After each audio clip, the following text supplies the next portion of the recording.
Coucou! Aujourd'hui on se retrouve pour vous montrer comment j'ai fabriqué ce porte-bridon. Donc c'est parti!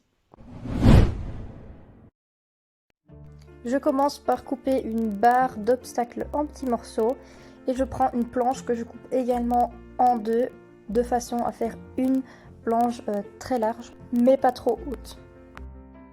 J'ai retrouvé ce truc, donc je dirais que c'est une planche décorative et je la démonte tout à fait. Donc elle était accrochée au mur mais je l'ai défaite tout simplement et j'enlève toutes les petites parties en métal pour pouvoir poncer parce que je souhaite donner une autre couleur.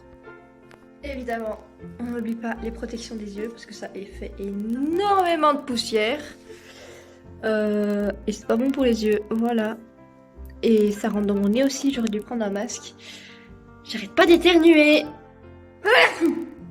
J'en peux plus. Voilà, ça dure beaucoup trop longtemps, ça fait trop de poussière, j'arrête pas d'éternuer, j'ai les lunettes qui me font des traces sur la tête, qui me font mal. Voilà, et là, et là. Et j'ai même pas encore fait la moitié. Bon, au final, vous vous dites bien, j'ai réussi à finir l'autre côté et tous les bords. Et je suis plutôt contente du résultat, c'est vraiment la couleur de bois naturel que je voulais.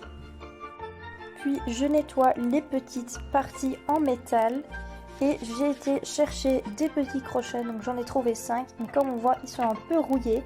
Donc j'ai décidé de les repeindre en noir avec de la peinture acrylique. J'aurais préféré de la peinture pour métal, mais j'en avais plus. En attendant que ça sèche, je suis retournée dans l'atelier et j'ai poncé les planches de l'arrière, donc les plus grandes. Donc là on voit que c'est le mauvais côté entre guillemets que je n'ai pas poncé et que je ne vais pas poncer. Et là c'est le côté poncé. Là j'essaye tant bien que mal de vous montrer comment ça va se présenter. Du coup, là il y a un petit trou et je vais utiliser, je sais pas comment ça s'appelle. Pour remplir les trous là, il y a de la pâte à bois. Je sais pas encore lequel je vais utiliser.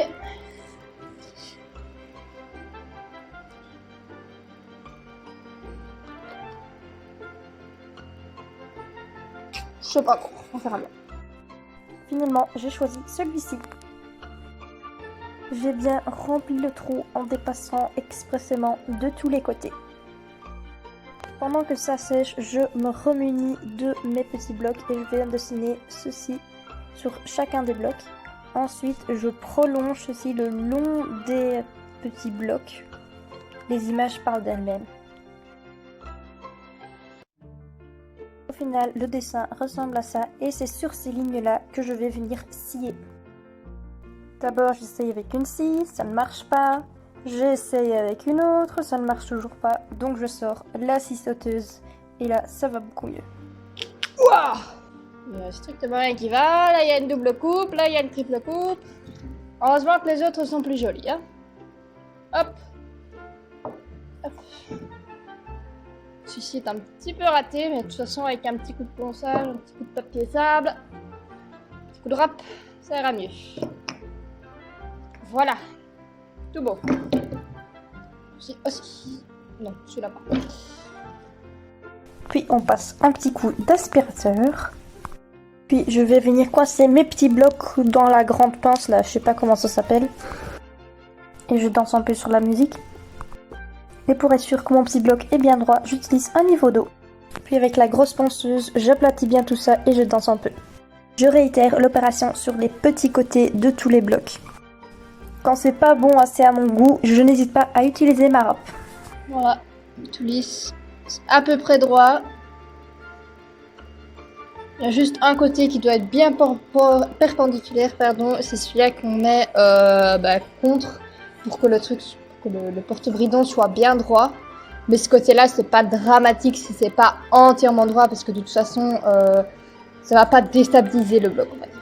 Le lendemain, il faisait clairement un peu plus froid et je danse comme un gosse de 3 ans, mais c'est pas grave, au moins je m'amuse. Et donc cette fois-ci, je vais poncer pour enlever toute la peinture qu'il y a sur le dessus du coup du porte-bridon parce que c'est pas très joli quoi, on va pas se mentir. Quand un côté est fait, je le retourne et j'en profite pour danser un peu. Malheureusement, pour les droits d'auteur, je peux pas vous mettre la musique d'origine.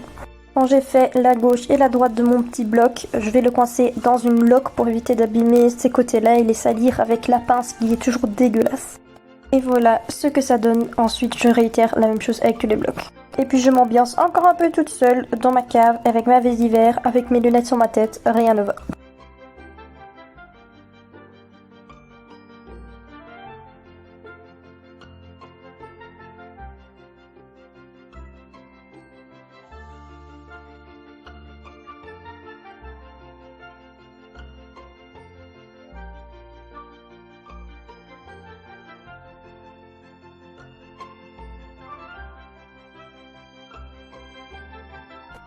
Bon, une fois que j'ai refait une petite cure de dopamine, je peux recommencer à travailler un peu.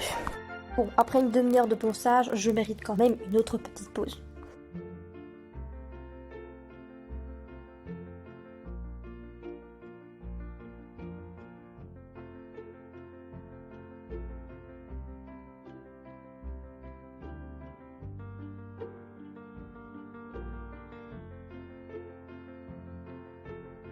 Quand j'ai fini mes 5 petits blocs à la ponceuse, je finis donc avec un papier sable tout fin.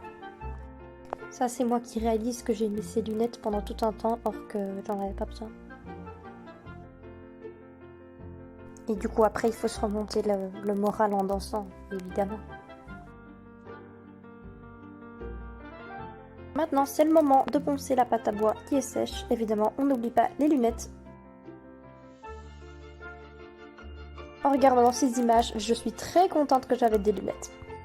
Vu que je n'avais pas coupé mes deux planches de précisément la même hauteur et que je suis très perfectionniste, je ponce un petit peu et je passe un petit coup de papier sable pour que ce soit vraiment égal. Et ici, on voit très bien que c'est égal. Et voilà, de l'autre côté. À partir de maintenant, vous allez mieux comprendre tout ce que j'ai fait parce qu'on va commencer à l'assemblage. Donc je vais tout positionner comme je le veux. J'ai été chercher mes petits crochets que j'ai pas. Bon, ils sont pas parfaits. Encore quelques petites traces un peu bronze, mais franchement, ça se voit pas du tout. Et de toute façon, sur le métal ici qui était plus noir de base, il y a aussi quelques petites taches qui ne partent plus, donc ça devrait être ok. Je suis complètement hystérique parce que c'est le premier jour des vacances. J'ai la musique à fond, je suis seule dans la cave en train de danser. Vous aurez pu le voir juste avant. Bref, court-circuit dans ma tête. Puis je fais pareil en positionnant mes petits crochets. Et je fais pareil avec mes petits porte-bridons. Là vous allez voir que je vais galérer un petit peu à trouver la bonne hauteur de tous les éléments.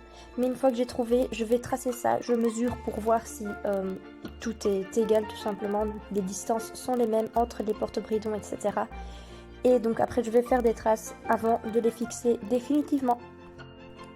Je commence par attacher les petits S à la petite planche, donc c'est juste dans les trous d'origine. Jusqu'à présent, la grande planche de l'arrière qui supportera tout est en 2 morceaux, donc je viens l'attacher à l'aide de petits blocs. Donc d'abord, on fait des petits trous avec une fine mèche dans tous les petits coins pour éviter de casser le bois. Et seulement après, on vient mettre les vis. Ici, je vous montre que la jointure entre les deux planches n'est pas tout à fait stable. Donc je vais rajouter des vis au milieu des petites planches et des grandes planches aussi. Donc vraiment à l'endroit où il y a la coupure entre les deux planches. Finalement, j'ai décidé d'enlever cette petite pointe dans le haut de la planche. Donc on coupe ça des deux côtés. Comme vous le voyez ici, la planche n'est pas du tout stable parce qu'il y a une épaisseur supplémentaire au milieu, mais pas sur les bords. Donc après avoir passé un petit coup de papier sable sur les petits coins qu'on venait de couper, on a rajouté des petits blocs aux 4 coins de la grande planche.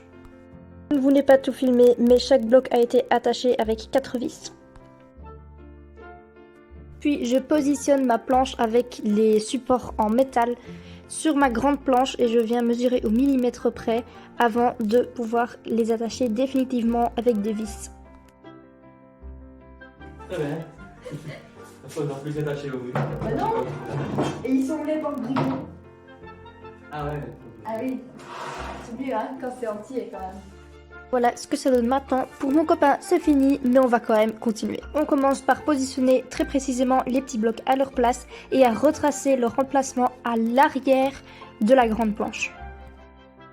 Une fois que ça c'est fait, on va venir fixer définitivement les petits blocs un par un. Donc vous voyez que je commence par fixer avec une grande pince un bloc et je regarde très précisément que ce soit bien droit. Puis je viens retourner tout le bazar. Puis je fore 3 petits trous donc avec une toute petite mèche dans les petites demi-lignes que j'ai dessinées à l'arrière de ma grande planche. Je fore donc complètement à travers ma planche et partiellement dans le petit bloc qui est juste derrière. Vous l'aurez deviné, après je mets des très longues vis dans ces petits trous que j'ai fait pour fixer bien fort les petits blocs. Une fois que c'est fait, je peux enlever ma grande pince. Je fais exactement pareil avec les 4 autres blocs et je vais chercher mes petits crochets et je vais faire des petits trous aux endroits où les vis vont venir et après je visse mes vis dans les petits trous. J'ai d'abord essayé de le faire à la visseuse électrique mais c'était un petit peu trop compliqué donc on l'a fait à la main et ça a été très bien. Pour l'attacher au mur, j'ai utilisé des petites plaques en métal, donc j'ai attaché avec 2 vis à l'arrière de ma plaque en bois et 2 vis dans le mur et j'ai fait ça aussi bien à gauche qu'à droite. Voilà ce que ça donne une fois accroché au mur. Et voilà à quoi il ressemble quand je l'utilise et qu'il est plein. Donc j'ai ma petite étagère pour mes petits produits de soins, mes porte-bridons et mes crochets pour accrocher des morts et des bridons et le petit S auquel j'attache un seau de bonbons.